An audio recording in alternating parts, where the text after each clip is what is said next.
Hello, welcome to Luann's Creative Corner. In my last video, I showed how to make a miniature explosion box, which you're seeing here.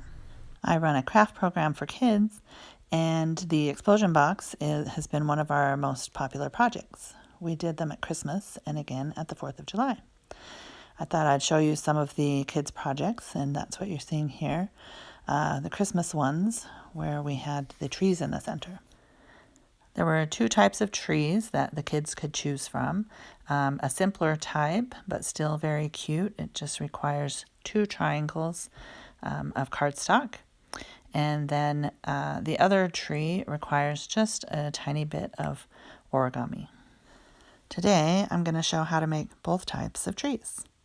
All right, let's get started. So to make a 3D tree, you will need two pieces of cardstock that are 1 7/8 by 1 7/8. This makes this just smaller than your 2-inch box so that they give you a little bit of room at the top. You could even use the squares that you cut out of your explosion box if you wanted your tree to be the same color as your box. Just trim down two of those just a little bit and you have the perfect size that you need for your trees. So you can see here I'm using my paper trimmer and I am centering my cardstock square right on the center of the cutting line. And I'm cutting a slit right in the middle of my paper, just about 1 inch long. So then that will also show me where the top of the center of the tree will be. So you can see I'm going to cut from that bottom corner up to where that slit starts, and that's the center of that piece right there. And then on the other side as well, and make it match, and now you have one triangle piece. And then you'll see I'm going in with my scissors and just cutting out a little notch there. I found that it works best just to cut out a tiny little sliver there right next to where I cut that slit. Now I'm going to cut the second piece to match the first one exactly. So I just line them up there together and make the second triangle so that it matches the first one. And now I'm taking that second piece, the second triangle, lining it up right there in the center of my paper trimmer. And I'm going to cut the slit from the bottom, now coming up and go up about half, so it'll be about 1 inch. And I don't know if this is the best way. Once it gets so small like this, it's kind of hard to put in your paper trimmer and make sure it stays in place. And of course, if you don't have a paper trimmer, you can really just measure and draw a line or just even eyeball it a little bit and use your scissors to cut that slit. And then you put the two pieces together and you have a 3D tree that can stand up, and you just put a blob of glue down where you want your tree to be, like right there on the bottom of your box. And then set the center of your tree right into that blob of glue for it to dry. That glue will eventually dry clear and you won't even be able to see it. But before you glue your tree down, you'll want to decorate it.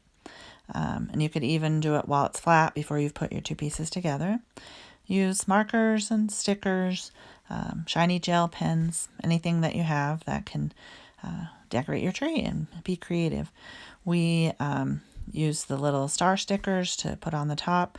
Just put one on one side of the top and one on the other and stick the two stars together, and it makes a great top for your tree. You just have to be careful not to go too high over the top of your tree because there isn't much room there before you're hitting the top of your box. All right, let's move on to the origami tree. You're seeing here one that one of the kids did who came to the craft program. So this one is a little bit more complicated than the first tree, but look at what a cute little tree you wind up with. You'll start with a square of paper that is 3.5 by 3.5 inches. You'll fold it in half from corner to corner and then from side to side. And once you've done that, all 4 ways that you can fold it in half, I always tell the kids then you have a star in the center. Also, make sure to make a good crease with each fold. Run along it with your fingernail, or if you have a bone folder, anything that will help you to do that. Here I am reverse folding the two side-to-side folds so that it's easier to push into the shape that it needs to be. You're going to want a diamond or like a square on its point, and push those other two sides in, and then you'll have it flat right there. Now you're going to take that edge and you're going to fold it until it's right along the center line of that center fold of your square. And then you'll turn and do the other side as well. Make sure that the paper that you're bringing over to meet the center line there is a fold and not two separate papers. If so, you've turned your square upside down. So you do that on both sides, and then you turn it over and you'll do it the same.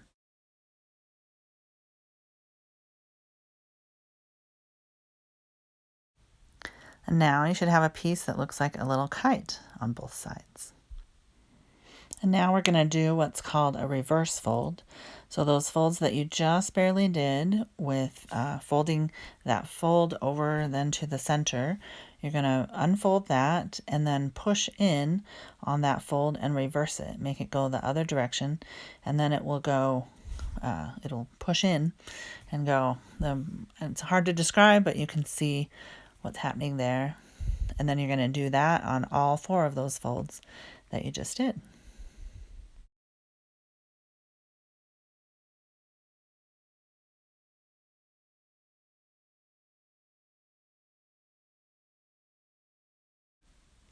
And now you have a piece that's the same shape as before, but it doesn't look quite as much like a kite. All right, now you're going to turn it from like an upside down kite shape into the tree shape that you need. So you're going to fold the bottom part of that, the smaller triangle part, and fold it up. Take that point and make sure it matches the center, your center fold there on that line, and fold it up just enough to where it goes along that. You'll see right where it is. And then, so fold that one up, and then you have four of them to fold. So you have to kind of turn the pages there and go all the way around and fold those 4 points up.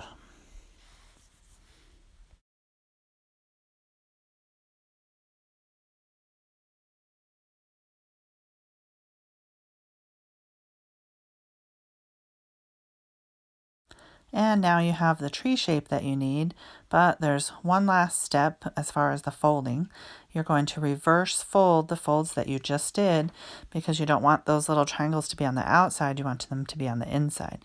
So you're going to fold them just around to the inside. And I found this can be a little confusing, so the easiest thing that it helped me was just to open it all up and then turn those folds, those little triangles, and fold them in. Another reason to open it up and put it flat is so that you can decorate your tree. It's a great time. You can see where your folds are, and yet you can also have it flat so that you can use markers or gel pens, whatever you're wanting to decorate. And if you're going to do stickers, you want to make sure they either fold or you know where your fold lines are.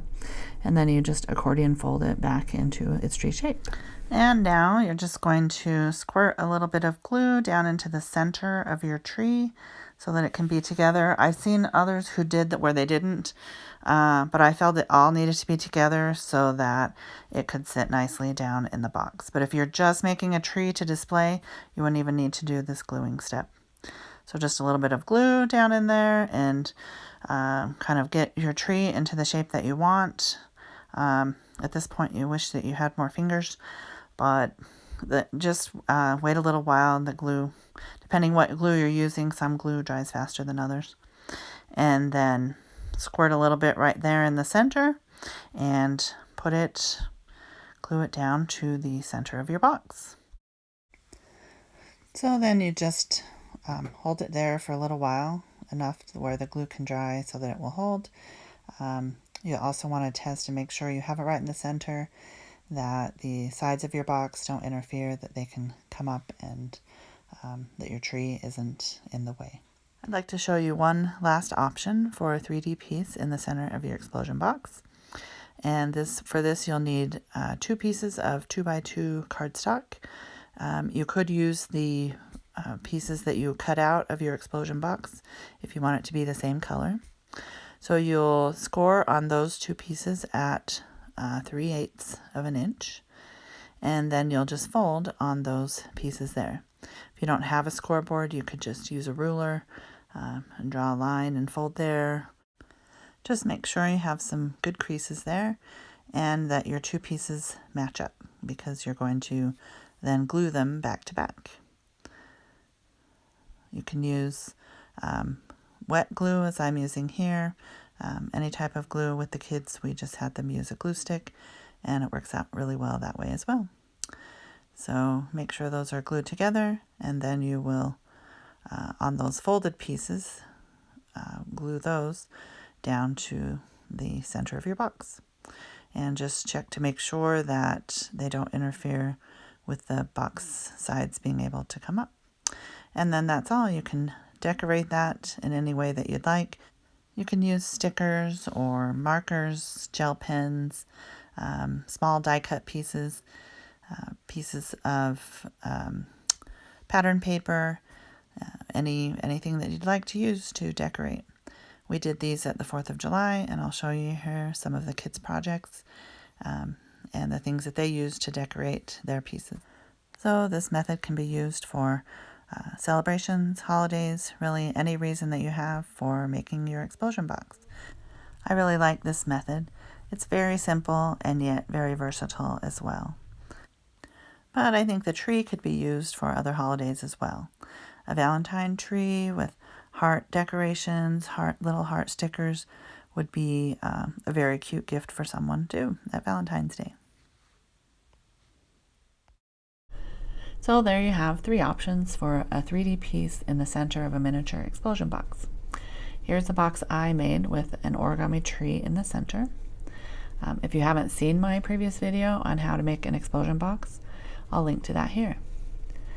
Thanks so much for joining me at Luann's Creative Corner. Please subscribe to join me for more creative projects. Thanks. Bye.